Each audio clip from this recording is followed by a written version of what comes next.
நாம் தமிழர் கட்சி சீமான் கிட்ட நிறைய கேள்விகள் கேட்க வேண்டியிருக்கு. அவரு தமிழ் தேசியம் பத்தி பேசுறாரு. அவர் தமிழரான்னு ஒரு கேள்வி இருக்கு. அவர் 2004ல ஒரு படம் எடுத்தாரு. கதை, வசனம் எல்லாம் எழுதி ஒரு படம் எடுத்தாரு. தம்பின்னு ஏன் பேர் வச்சார்ன்னா, அது ஒரு போராளியோட கதை. போராளி யாரா இருக்கும்னா, நம்ம தலைவர் பிரபாகரன் அவரை செல்லமா தம்பின்னு கூப்பிடுவாங்க. அதனால தம்பின்னு எடுத்திருக்காரு.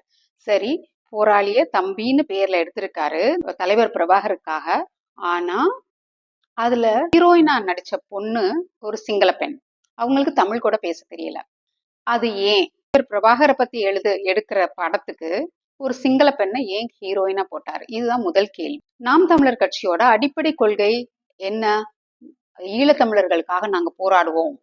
ஈழத்தமிழர்களோட வாழ்க்கையை மேம்படுத்துவோம். இதுதான் அவரோட முக்கியமான கொள்கை. ஆனா இது வரைக்கும் ஏதாவது ஒரு தமிழர்களுக்காக குரல் கொடுத்திருக்கிறாரா? அவர் அப்போ அரசியல்லையும் இல்ல, பாப்புலராவும் இல்ல. ஒரு சினிமா வசனகர்த்தாவான சீமான எப்படி தேர்ந்தெடுத்தாரு? ஈழத்தமிழர் பிரச்சனைக்காக ஏதாவது ஒன்னாவது நாம் தமிழர் கட்சி செஞ்சிருக்காங்களா? ஈழ போராட்டத்துக்காக நிறைய போராட்டங்கள் சுப முத்துக்குமார் காவேரி பிரச்சனைக்காக, ஈழ பிரச்சனைக்காக, வீரப்பனின் செயல்பாட்டிற்காக இது நிறைய இடத்துல அவர் பேசியிருக்காரு. அவர்தான் தமிழர் கட்சியின் பக்கபலமா இருந்தார். மாநில ஒருங்கிணைப்பாளராகவும் இருந்தாரு. அவரை பட்ட பகல்ல சிசிடி கேமரா இருக்கிற இடத்துல படுகொலை செஞ்சிருக்காங்க. ஆனா நம்ம சீமானவர்கள் அவரோட படுகொலையை பத்தி பேசவும் இல்லை, அவருக்கு இரங்கலும் தெரிவிக்கவில்லை. அவரோட கொலைக்கும் இவருக்கும் ஏதோ தொடர்பு இருக்கு. முத்துக்குமார் இறந்த நாளன்று சீமான் அவரோட மகனுக்கு காது குத்து விருந்து நடத்தினாரு.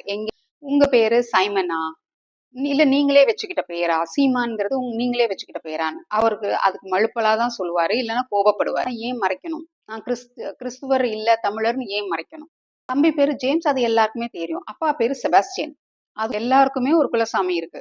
அது கிறிஸ்துவத்துக்கு மாறினவங்களுக்கும் ஒரு 3 தலைமுறைக்கு முன்னாடி அவங்க பூர்வீகம் என்னன்றது அவங்களுக்கு தெரியும். சீமானோட குலசாமி யார்? இதுதான் அடுத்த கேள்வி. சீமானாலதான் நாங்க தமிழ் தேசியத்துக்கு வந்தோம் அப்படின்னு சொல்ற எல்லா தமிழர்கள் கிட்டையும் ஒரே ஒரு கேள்விதான். சீமான் என்ன தமிழர்களுக்காக என்ன பண்ணியிருக்காரு? இல்ல அவரோட கொள்கையான ஈழ தமிழர்களுக்காக என்ன பண்ணியிருக்காரு? ஐடி விங் வச்சிருக்காரு.